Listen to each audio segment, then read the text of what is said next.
తల్లికి వందనం పథకం గురించి మరి వైఎస్ఆర్సీపీ పార్టీ నుంచి పెద్దలు చాలామంది ప్రశ్నించంగానే, అందులో మోసపూరిత విధానాల గురించి ప్రశ్నించంగానే కూటమి నాయకులు బయటకు వచ్చారు. రామానాయుడు గారు కూడా బయటకు వచ్చి మాట్లాడారు. ఆయన విస్తృతంగా ప్రచారం చేశారు. అందుకే ఆయన పెట్టారు నేను ప్రెస్ మీట్లో. మళ్ళీ ఆయన కూడా బయటకు వచ్చారు.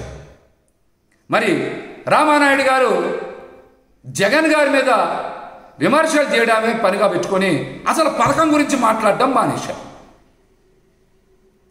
మీరు చెప్పాల్సింది, ఈ రాష్ట్రంలో 1వ తరగతి నుంచి 12వ తరగతి వరకు చదువుతున్నటువంటి విద్యార్థుల సంఖ్య 1,05,00,000 1,06,00,000 ఉంది. మరి వారందరికీ కూడా మీరు ఇస్తామని చెప్పారు. ఒక్కొక్కరికి 15,000 ఇస్తే 15,600 కోట్లు 15,700 కోట్లు డబ్బులు ఇవ్వాలి. మీరు అంత బడ్జెట్ ఇస్తున్నారా? ఇవ్వట్లేదా? ప్రతి బిడ్డకి తల్లికి వందనం ఇస్తా అన్నారు కాబట్టి మీరు 15,600 15,700 కోట్ల బడ్జెట్ కేటాయించారు. అంత బడ్జెట్ కేటాయిస్తున్నారా లేదా? ముందు ఆ విషయం చెప్పండి. ఆ తర్వాత డిగ్రీ విద్యార్థులకో, ఇంజనీరింగ్ విద్యార్థులకో, పీజీ విద్యార్థులకో ఫీజు రింబర్స్మెంట్ గురించి తర్వాత మాట్లాడదాం.